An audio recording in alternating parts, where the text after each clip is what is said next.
कथाकार अमरकांत जी, इनको साहित्य का या संवेदनाओं का शिल्पकार कहा जाता है।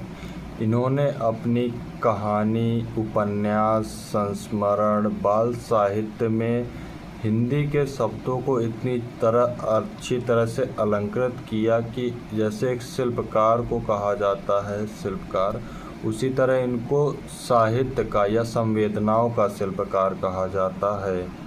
इन्होंने लगभग 16 कहानियाँ, 3 संस्मरण, 9 बाल साहित्य और 11 उपन्यास लिखे। हिंदी साहित्य में प्रेमचंद के बाद अमरकांत जी को ही हिंदी साहित्य का या कथा का यथार्थवादी रचनाकार माना जाता है। इन प्रतिभाशाली कथाकार का जन्म बलिया के भगलपुर गांव में 1925 में होता है। इनके पिता का नाम सीताराम वर्मा व माता का नाम आनंदी देवी था। बचपन में इनका नाम श्री राम रखा गया तथा इनके पारिवारिक मान्यता थी कि नाम के आगे लाल जोड़ दिया जाता था, तो इनका पूरा नाम हो गया श्री राम लाल। तथा साधु संतों ने इनका नाम अमरकांत रखा। साहित्यिक जीवन में इन्होंने जितनी भी रचनाएं की वो अमरकांत के नाम से की। इनकी जीवन साथनी रही गिरजा देवी।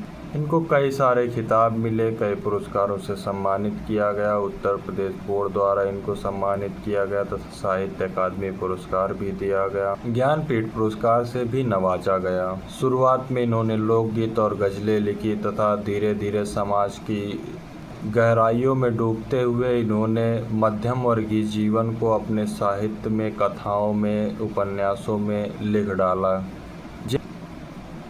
इन्होंने इलाहाबाद विश्वविद्यालय से बीए किया तथा पत्रकारिता एवं साहित्य लेखन का कार्य क्षेत्र चुना। यशपाल जी इनको मैक्सिम गोर्की का खिताब देते हैं और इस उपाधि से इनको गोर्की की उपाधि से संबोधित करते हैं।